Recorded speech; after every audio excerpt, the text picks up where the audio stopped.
Hello lovely people, welcome back to the channel. In today's video, we'll be talking about Ghana's first batch of 100 brand new buses has finally arrived, set to roll out in March 2026 and inject fresh energy into our public transportation system. This is not just another fleet addition, this is a turning point. For far too long, ordinary citizens have battled chaotic mornings, endless queues under the blazing sun, and overcrowded trotros that turn every journey into an endurance test. But now there is a solution. And I am excited to walk you through every detail in this comprehensive breakdown. Stay with me till the end as you won't want to miss this one. But before we get into it, kindly hit the like button and subscribe if you haven't. Let's get straight into it. Every single day, millions of hardworking Ghanaians wake up before dawn, only to spend precious hours standing in snaking lines at lorry parks or roadside stops. Trotros, our beloved but overstretched informal minibuses, have carried the nation for decades. Yet their limitations are glaring: unpredictable schedules, uncomfortable seating, frequent breakdowns, and safety concerns that keep families worried. In my years of on-the-ground reporting,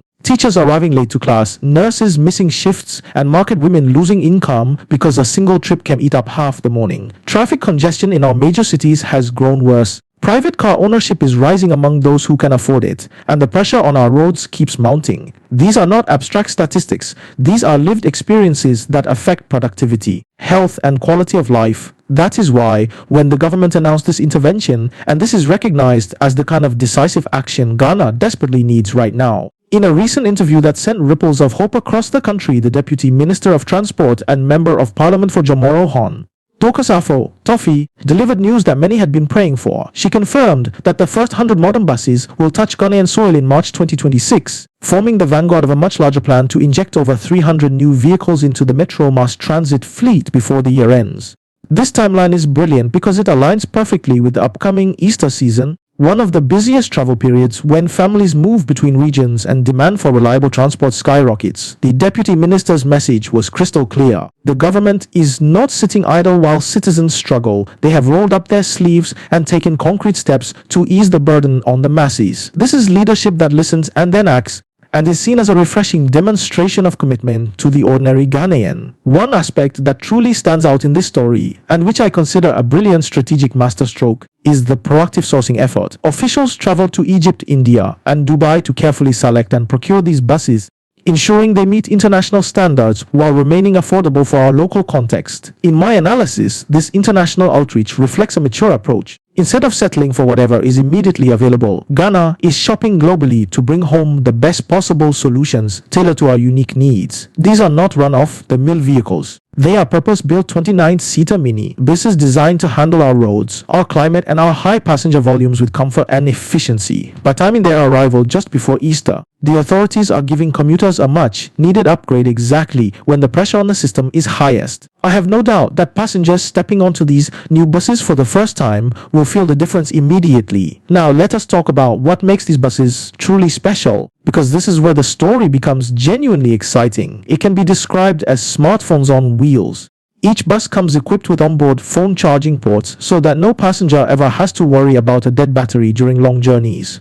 Imagine being able to stay connected, finish that urgent work email, or simply entertain the kids while traveling. That small convenience alone will transform daily commutes. Even more revolutionary is the Tap and Go automated ticketing system. Contactless payments will replace the chaotic cash transactions we are used to, speeding up boarding, reducing errors, and making the entire experience smoother and more hygienic. On top of that, real-time tracking passenger information systems, or RTPI, will be installed so commuters can know exactly when their bus is arriving, whether through digital displays at bus stops or a simple mobile app. No more guessing games or frantic waving at every approaching vehicle. Complementing all this is the fleet telematics system that allows transport authorities to monitor routes, track driver behavior, and ensure adherence to safety protocols in real time. From my extensive coverage of transport issues and developments as a whole, I can confidently say these features will dramatically improve punctuality, safety, and overall trust in public transport. Parents sending children to school, business people heading to meetings,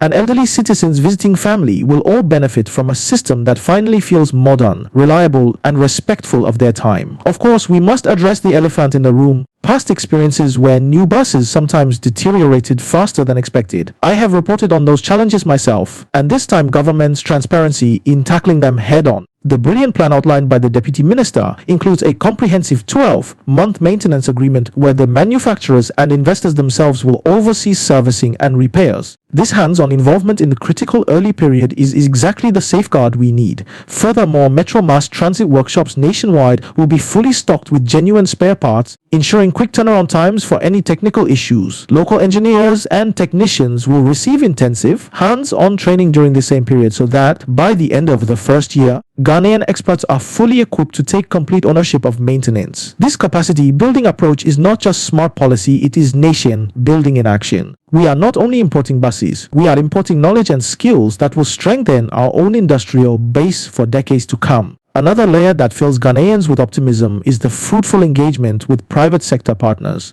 Additional buses funded through these partnerships are already scheduled to arrive between March and April, expanding the fleet even faster. This public-private synergy signals a new era where government and business work hand in hand to deliver public goods. The ultimate goal goes far beyond simply adding vehicles. The vision is to create a sustainable, comfortable, and appealing alternative to private car ownership when public transport becomes so efficient, safe, and enjoyable that middle-class families choose it over buying a second car. We will see reduced traffic congestion, cleaner air in our cities, and huge savings on fuel imports. That is the kind of transformative thinking Ghana needs right now, and I am proud to spotlight it.